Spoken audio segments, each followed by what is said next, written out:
नमस्कार, आपके साथ मैं हूं गौरव अग्रवाल। TV9 डिजिटल पर आपका बहुत स्वागत है। और न्यूज़ वॉल विद गौरव अग्रवाल में आज बात एक ऐसे देश की जो ओलंपिक में हिस्सा तो ले रहा है, जिसके एथलीट वहां पर मेडल तो जीत रहे हैं, लेकिन इसके बावजूद जब वो पोडियम पर आते हैं तो ना तो उनका राष्ट्रगान बजाया जाता है, ना उनके सिर के ऊपर उनका राष्ट्रध्वज फहराया जाता है। और उस देश के लोगों के दिल पर क्या बीतती होगी जब वो एक संप्रभु देश होने के बावजूद, जिनके पास अपनी मुद्रा है, जिनके पास अपनी सरकार है, जिनके पास अपना पासपोर्ट है, वो उस अपनी पहचान के साथ ओलंपिक्स में शामिल नहीं हो सकते। जी हां, मैं बात कर रहा हूं ताइवान की। करीब 2.5 करोड़ की आबादी वाला ये देश ताइवान, जिसके एथलीट हिस्सा तो लेते हैं ओलंपिक में, लेकिन चीन के दबाव की वजह से उनका नाम वहां पर इस्तेमाल नहीं किया जाता। चीन क्योंकि वन चाइना पॉलिसी के तहत ताइवान पर अपना कब्जा जताता है, बताता है कि वो उसका हिस्सा है। हालांकि कभी ताइवान पर उसका कब्जा नहीं रहा, कभी चीन ताइवान पर अपनी सरकार चला नहीं पाया, कभी चीन ताइवान पर अपना कब्जा जमा नहीं पाया। लेकिन उसके बावजूद क्योंकि चाइना का दबाव है, इस दबाव की वजह से ताइवान को ओलंपिक में एक होस्ट नेम दिया गया है, जो है चाइनीज ताइपे। आपने सुना होगा ताइपे को, कि ताइवान की राजधानी है, तो चाइनीज ताइपे कहा जाता है ताइवान को। और ये जानकारों के आलोचकों की माने, जानकारों की माने तो बड़ा अपमानजनक है, क्योंकि आप किसी को बुला तो रहे हैं कि आइए आप हमारे घर, लेकिन आप अपनी पहचान के साथ मत आइए। हम आपको आपकी पहचान के साथ अपने यहाँ हिस्सा लेने नहीं देंगे। 1981 से ऐसा चला आ रहा है। देखिए क्यों हुआ ये समझिए।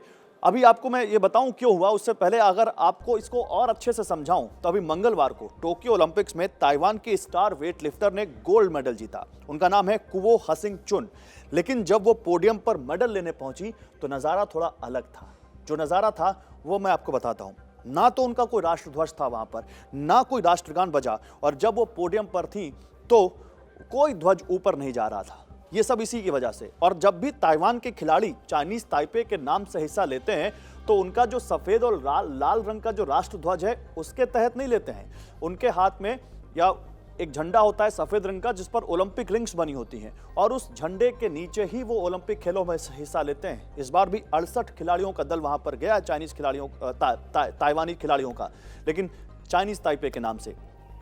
अब ऐसा क्यों हुआ, ये किस लिए ऐसा हुआ? और कई जानकार तो ये भी कहते हैं कि जब ऐसा देश, फिलिस्तीन जैसा देश, जिसको बहुत ज्यादा दुनिया में मान्यता नहीं है, वो भी अपने नाम और झंडे के साथ अगर हिस्सा ले सकता है, तो ताइवान को ये इजाजत क्यों नहीं दी जाती? आखिर चाइना के दबाव में ऐसा क्यों हो रहा है? देखिए हुआ क्या, 1981 में चाइनीज ताइपे नाम तय किया गया। अंतर्राष्ट्रीय ओलंपिक कमेटी IOC ने इसको तय किया, और ये जो नाम तय किया गया, इसके पीछे की मैं आपको कहानी बताता हूं। 1952 के ओलंपिक में ताइवान और चीन दोनों को न्योता भेजा गया था। दोनों सरकारों ने खुद को चीन का प्रतिनिधि बताया, दोनों सरकारों ने खुद को चीन का प्रतिनिधित्व का अधिकार होने का दावा किया, और अंत में ताइवान को पीछे हटना पड़ा। आपको मालूम होगा ताइवान का भी एक और नाम है रिपब्लिक ऑफ चाइना। चाइना अपने को कहता है पीपल्स रिपब्लिक ऑफ चाइना, क्योंकि पहले जो 1950 के दशक में जो सरकार थी वहां पर ताइवान में, वो ये कहते थे कि हम ही चाइना है, हम ही चीन का असली प्रतिनिधित्व करते हैं, और ये जो बीजिंग में जो सरकार बैठी है इनके पास ये अधिकार नहीं है। लेकिन कहानी आगे बढ़ी। 1952 के बाद फिर 4 साल बाद ओलंपिक्स 1956 में ताइवान ने ओलंपिक में फोरमोसा चाइना के नाम से हिस्सा लिया। ताइवान का नाम का बड़ा विवाद रहा है अक्सर। 16वीं शताब्दी में पुर्तगाल के नाविकों ने ताइवान को फोरमोसा का नाम दिया था, जिसका मतलब होता है सुंदर। बीजिंग ने उन खेलों का बहिष्कार कर दिया, और 2 साल बाद IOC भी छोड़ दी चीन ने, बीजिंग ने, जो आज का चीन है। 1960 के खेलों में ताइवान ने IOC की अनुमति से फिर ताइवान के नाम से हिस्सा लिया उसमें।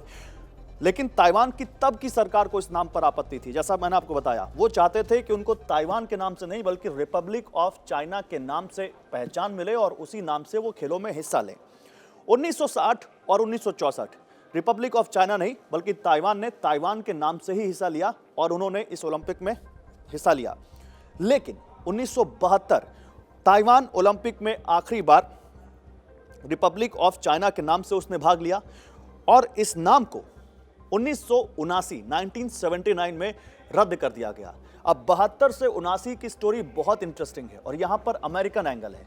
वो अमेरिका जो आज ताइवान के साथ खड़ा है, ताइवान को हथियार दे रहा है, ताइवान को सपोर्ट दे रहा है, चीन को आंखें दिखा रहा है ताइवान के सपोर्ट में, ताइवान का ये हश्र उसी अमेरिका की वजह से हुआ था। वो कहानी मैं आपको बताऊंगा, लेकिन पहले समझिए फिर हुआ क्या।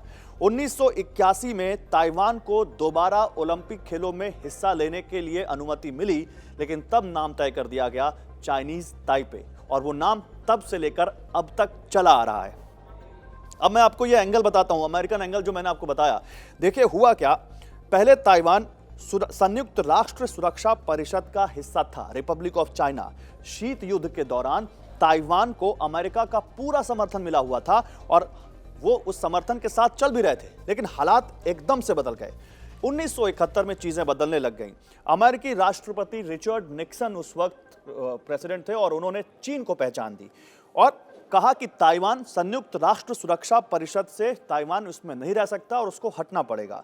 1971 से चीन यूएन सिक्योरिटी काउंसिल का हिस्सा हो गया और 1979 यानी 1979 में ताइवान की यूएन से आधिकारिक मान्यता खत्म हो गई। 1979 मैंने आपको बताया था, अभी वहां जो 1979 में कैसे रिपब्लिक ऑफ चाइना के नाम को रद्द कर दिया गया। इसी समय ताइवान को यूएन ने ताइवान का रिकॉग्निशन खत्म कर दिया, उसकी मान्यता खत्म कर दी और तभी से ताइवान का पतन शुरू हो गया। तो अमेरिका वहां भी शामिल है जहां ताइवान का पतन शुरू हुआ। ऐसा नहीं है कि अमेरिका आज ही ताइवान के साथ खड़ा हुआ है, और ये आप समझ सकते हैं कि कैसे अमेरिका ताइवान के पतन के लिए भी जिम्मेदार माना जा सकता है, जो 1970 के दशक में लेट 1970s में शुरू हुआ। अच्छा, ऐसा हुआ क्यों, ये समझिए। उस वक्त ताइवान की आबादी मात्र 1 करोड़ थी और चाइना की आबादी यानी पीपल्स रिपब्लिक ऑफ चाइना जहां आज कम्युनिस्ट पार्टी का शासन है, 60 करोड़ थी। अमेरिका को नए बाजार की तलाश थी। अमेरिका चाहता था कि वो अपने प्रोडक्ट्स को नए बाजारों में भेजे, और कहां 1 करोड़ कहां 60 करोड़। उसकी वजह से कई जानकार ये कहते हैं कि अमेरिकी राष्ट्रपति रिचर्ड निक्सन ने ये कदम उठाया जिसका खामियाजा ताइवान को आज तक भुगतना पड़ रहा है।